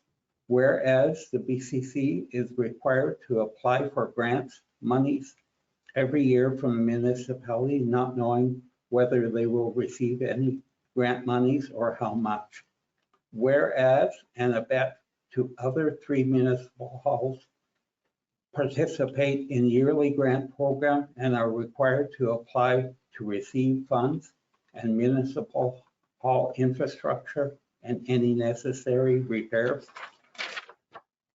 are covered by the municipality, grass cutting, etc., where the BCC is responsible for all upkeep, and whereas the BCC property offers a larger and more versatile space and outbuildings that allow it to host a more diverse and wider array of events, whereas the BCC is our community hub that provides an indispensable service to our community. Therefore, be it resolved that council directs staff to add the BCC to a budget line item with a monetary amount to be determined at the 2025 budget meeting, and further, that all yearly funds allocated to the BCC are to be used for community initiatives or functions and not operating costs or building or property upkeep or repair. Okay, thank you very much, Councillor Franzen, for your motion. Do I have a seconder for that motion, just so we can have conversation? See Councillor Rayberg for a seconder. Okay, any conversation? See Deputy Mayor Armstrong, go ahead. Thank you, through your Mayor Lamb.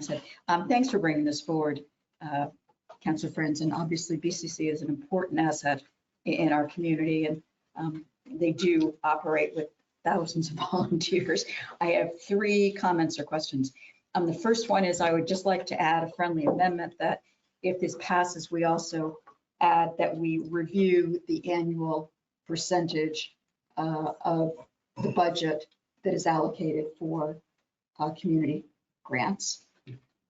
So I guess I'll start with that one first and see if that's acceptable. That's acceptable to me. Is that acceptable? Okay, that's the mover and seconder, both accept that amendment. Excellent, thank you. The second one is how would we validate that the monies are in fact only used for the purposes of programs or initiatives as opposed to operating costs? Okay, not sure anyone is able to answer that question in this room. No, That's. Go ahead, Councillor Braver. Through your Mayor, I'm sure it could be, if we did build that into, if this passes, we can build it into a reporting at the end of the year.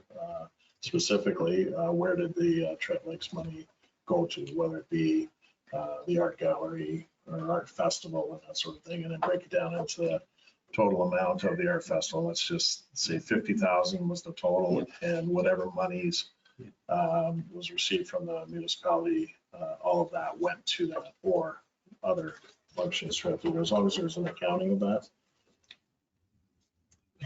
Thank you. I think that's an important aspect of this, that they be accountable to those conditions. Yeah, do you want to try to answer that? Okay, go ahead. Through the mayor. They do receive very large donations to the BCC, and very often it's allocated to a certain project. So I don't think it would be a problem with them accounting for whatever monies they would get from the municipality. Great, thank you. Okay. Okay, Councillor Cadigan, go ahead. Oh, I had 30 minutes. Sorry, you have one? Yes, sorry. Yep, sorry, no, that's okay. Did you? No, go ahead. Go ahead. Deputy Sure. Mayor Armstrong, you're I- on a roll. No, just the third of my 3 was to ask our treasurer for input on it. Sorry. Catching you. There we have the completely ball rolling unawares. over there. Sorry. So thank you, and through you. This has been a discussion over the years on other occasions. It has always been felt that it is appropriate to have an annual application just because it shows the finances for the previous year, which could reflect need, essentially. So if it's a guaranteed amount every year, I guess you would want to see, once again, how that's used and whether that is actually required based on the revenue from the previous year. So that would be the only, and then, yes, when it relates to the other halls that have to apply, and they are municipal halls, there could be some concerns there. Go ahead, Councillor Cadigan. Through your Mayor, I'm said, the issue with the Buckhorn Community Center is ownership. It's privately owned. it's a private business. I'm wondering how we're not setting a precedent for every other not-for-profit private business to come and require and request funds every year.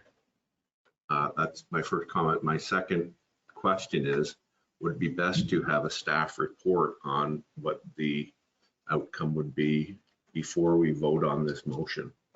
How it's going to affect the municipality in coming years monetarily. Good point. Councillor Graber, go ahead. Thank you, through you, Mayor. I see the difference between, I know what you're saying, Councillor Cadigan, as far as, and I looked at it as well. We looked at it as far as how do you delineate the Buckhorn Community Center? How do you separate them out of the yearly grant processes and whatnot? And in my perspective, it's you're comparing apples to oranges. And I mainly say that due to the fact that if we didn't have the Buckhorn Community Center, that would be thousands and thousands of people that do visit Buckhorn a year consistently. And the programming that they embark on every year, and they're always expanding it. They hired a new events coordinator, and they're looking for an office manager to hire. So they are trying to expand their outreach to the community to provide more services and activities for the community. So I see it as a different. It's more of it's a true community, and they've been around since 1978, and it is a true. I mean, I think there was 10 families that put up mortgaged their homes to build the community center for the community, and it being, as you pointed out, Councillor Cadigan, it being a private enterprise, they're responsible for all their expenses.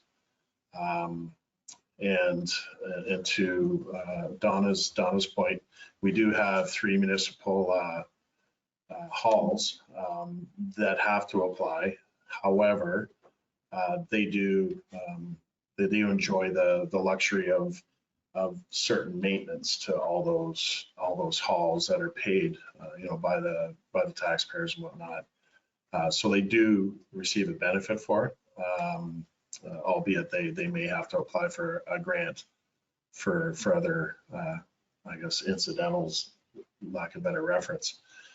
So that's the difference I see it. I see it's more of a community, and I know they're trying, they being the BCC, they rolled out their new strategic plan for 2021 to 2025, and in it, there's several categories, and one of the categories is guiding principles. One of them is collaboration, where they recognize that we are stronger together, nurture cooperative partnerships and relationships that bring positive change to our community.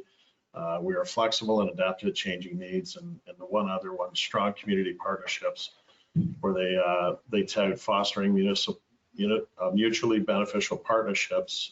And what I see that is moving forward is more of I guess, a cooperative. I know there may have been strained relationships in years past, but I would like to see the municipality and the BCC come together on projects, whether it be for recreation and that sort of thing. So I do see it as we're sort of intermeshed.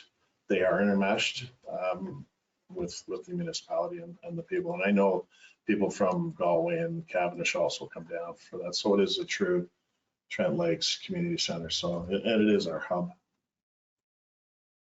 Thank you very much. I see Councillor Franson, go ahead. Yeah, I'd just like to make one comment. I believe that the BCC is pretty unique for this area. I can't think of any other municipality that has a facility like that is privately run. Almost all of the community centers are municipally owned or county owned and receive funding through the municipality. I'm not sure there's any around either. That's a good point. Yeah. Any other questions? Go ahead, Deputy Mayor Armstrong. Thank you. Just a comment. I'm very torn on this issue. I mean, on the one hand, I certainly appreciate that the BCC would benefit from a predictable, sustainable source of income. So it's not a big question on their minds every time they go into a new year. So I understand that side. On the other side, I'm still struggling a little bit with the parity between that and our other municipal halls and other organizations. So that I'm just expressing my Yes, they do understand that is a struggle. privately owned structure. They choose to do what they want. Go ahead, go ahead, Donna. Yes, thank you, and through you. I just think I'll add as well that the community grant program, which is the current structure out there for the BCC to apply, under that policy, there's no guarantee annually that an amount has to be given because it depends on council at the time if there are other things going on. So that would be something, if it's a guaranteed amount, I would, because there is a section 106 bonusing in the Yes, Municipal Act that I would want to look into a bit further, just because, it is through a grant program traditionally that money is provided to that organization, and it can be changed annually based on requirements of the municipality. So there's no guarantee under that program. That would be the only other thing. That's something that I have written on my list of things to discuss. Is that bonusing of a privately owned business? If it is, under the Municipal Act, we are not allowed to do that. If it's a grant that they apply for, there's no specific number that they're getting. They're applying for a grant. We get to decide what we get for a grant. If we put that as a line item in our budget, is that bonusing a privately owned business? I think we should get some advice from our solicitor prior to making a decision on whether or not, because we could get ourselves into a problem. Go ahead, Councillor Trent. Councillor Callaghan brought forward that maybe we should get a staff report. I would consider that a friendly amendment to our motion. And that could include a report from our solicitor. I think the motion itself speaks to way too many things to pass the motion and then add a caveat that you have to have a staff report. I think personally, the procedure would be you stop this motion right now and then make another motion to have a staff report. I would defer the motion and request a staff report, or second Councillor Callaghan's request of a staff report. Okay, we have a motion on the floor that we've kind of discussed this motion here. I will defer our motion. Okay, are you okay with that as a second? Okay, now do we have a separate motion? Motion for a staff report. Okay, and including some legal advice. Okay. Thank you, and through you. I guess seconder first, and Yes, just a okay. question. Do I have a seconder for that motion? Councillor Braybrook for a seconder? Any conversation? I see our CAO Yes. treasurer. Go ahead. So- Through you. I guess I would want some clarification exactly what the staff report would show. It would be hard to know without an amount, the impact on future years, and not knowing what the municipal budget would be as well. So to provide a report just saying the impact, obviously we know every 100,000 is a 1% levy. I'm not sure what council's desire is or an amount they're considering for this, so it's a bit difficult. I can certainly get a legal opinion. Yeah. Go ahead, Councillor Braybrook. Through you, Mayor. I suppose the report could include, assumptions where if we are going to move forward, here are possibly three options. Option one being considering a certain amount that's in keeping with, budgets and that sort of thing to be reviewed yearly and possibly, it could be not revoked, but it could be canceled, so to speak. So it's not a guarantee, in perpetuity and that sort of thing. So option one being, does it fit within, each year of the spending, how you come up with the amount and that sort of thing, and the impacts of that, that could be an option one. And I'm open for any other option suggestions. Go ahead, Deputy Mayor Armstrong. Yeah, thank you very much. It's a little fluid. If we're going, it's either a fixed amount that we set, so predictable and sustainable, and we separate it from the grant procedure. Or if it's going to be flexible every year, then we might as well just keep it within the grant envelope. So to me, it's either or. And so I think the staff report should be looking at specifically, as your motion included, what if we were to create a standard budget line item that's fixed to support the BCC, and you could look at maybe 3 amounts. 15,000 is one that I think we've used, 25,000, 35,000. I'm making those up, but I think No, that's the that's- range in yep, which we've That's realistic. in the awarded range. monies Yep. in the past. Yep. So you could look at those 3 scenarios, but it's more, in my view, it's more about the principle of the thing than the amount. Although the amount, in my view, should be deducted from whatever we make available for the community grants fund. Otherwise, we're just continuing to increase that amount. And to my knowledge, we give about 50 odd thousand dollars in community grants. That is way more than any other community or municipality does already.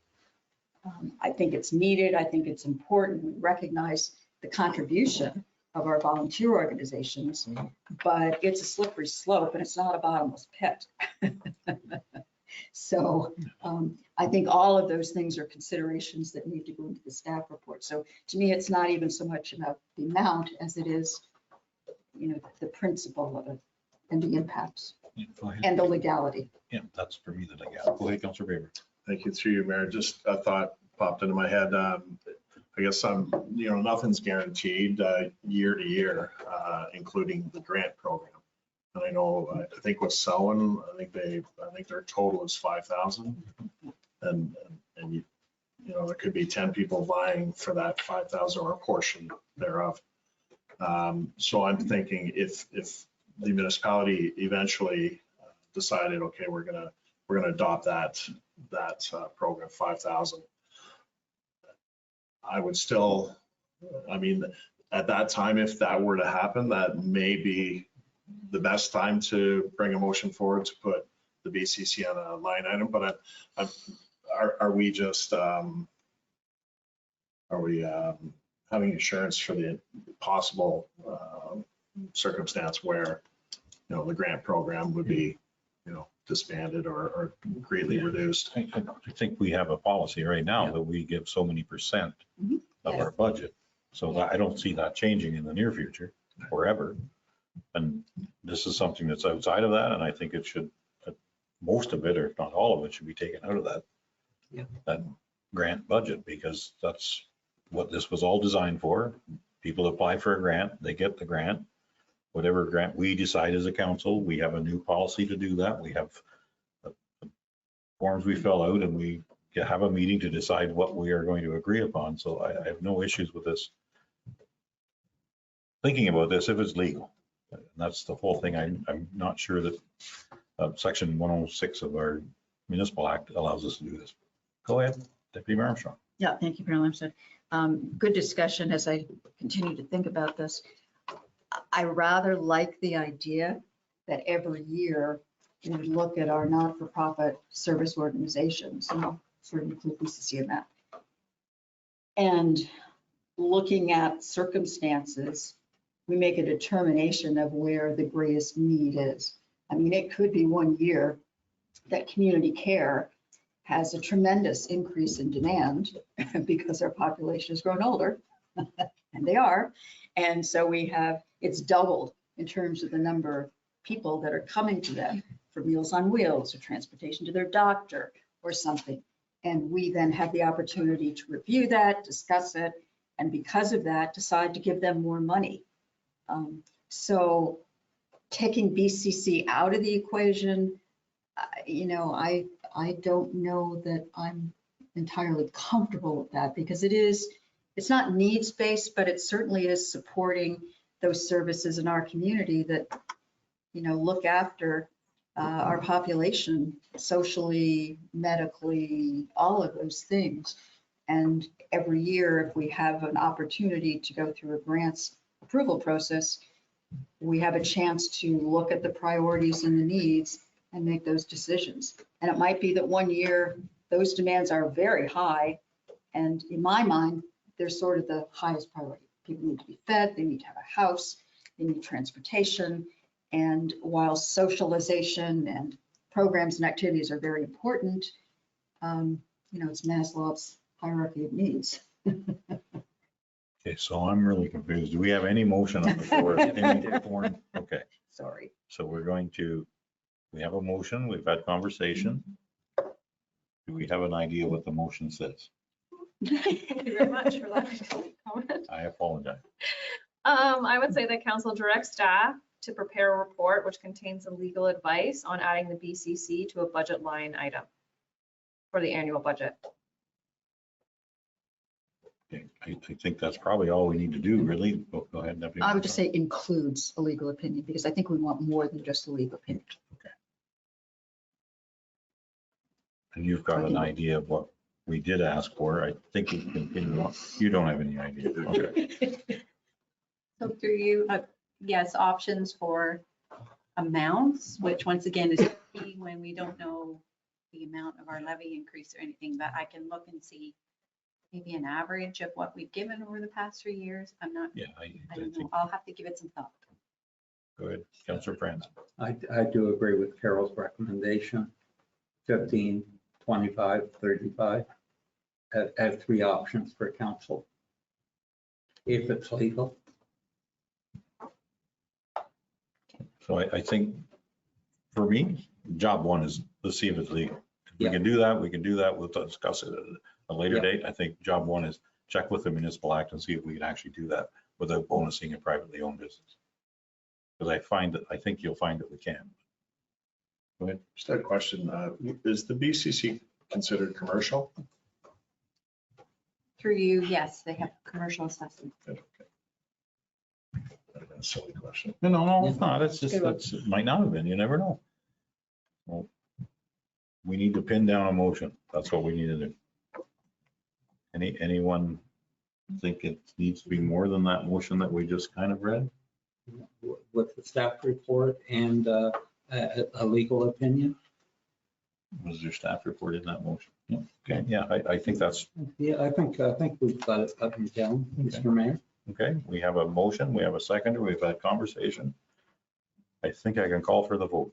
All in favor? That motion is carried.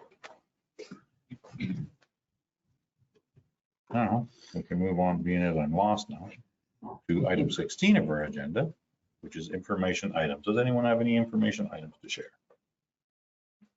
Go ahead, Councillor Braber. Thank you. Through your mayor, just a reminder, June 1st at the Lakehurst Hall. It's going to be a cold dinner. It's going to be a cold ham dinner with lots of salads and dessert. That's I believe it's 5:30 is sitting, and I believe it's $20 per person. So please reach out to the Lakehurst Hall. Just go onto their website, and there is an email there that you can send an email. And if you'd like to participate, it's always nice to showcase. I'm a little biased because I am the liaison for that. That's all. So they do put on a very, very good function, and the food is fantastic. Thank you for that information. Okay, go ahead, Councillor Franzen. Yeah, there is a Looney auction, art show, or art auction at the Galway Hall on the 27th of April. It's to support the development in Kinmount, the improvements in Kinmount. Improvements for,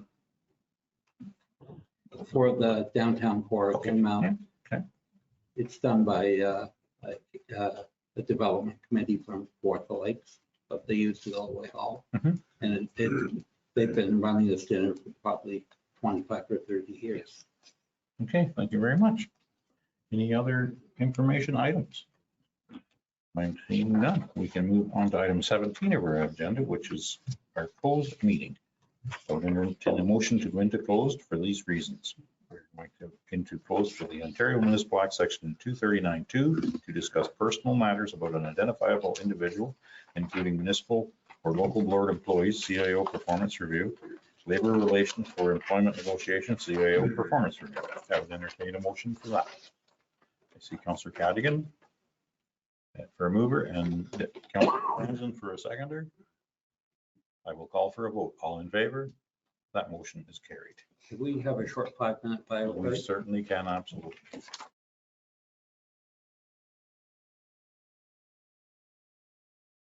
Okay, we can move on to item 17.2 of our agenda, which is rise from closed session. I would entertain a motion for same. See Deputy Mayor Armstrong for a mover and Councillor Cadigan for a seconder. I will call for the vote. All in favor? The motion has carried. We are back in our regular council meeting. We can move on to item 18 of our agenda, which is a business arising out of our closed meeting and the adoption of the minutes. Is 18.1. I see Deputy Mayor Armstrong for a mover, and I see Councillor Braybrook for a seconder. Any conversation? Seeing none, I will call for the vote. All in favor? We have adopted the minutes. Thank you. We can move on to item 19 of our agenda, which is adoption of the confirming bylaw, which is item 19.1. I'm prepared to make a motion. I see Councillor Cadigan for a mover and Councillor Franzen for a seconder. We'll call for the vote. All in favor? That motion has carried. We can move on to item 20 of our agenda, which is adjournment. Would anyone care to make a motion to adjourn? See Councillor Franzen for a mover, Councillor Braybrook for a seconder. I will call for the vote. All in favor? The motion has carried. We are adjourned. Thank you very much to staff. Thank you very much to council and our presenter, Richard Stickinga.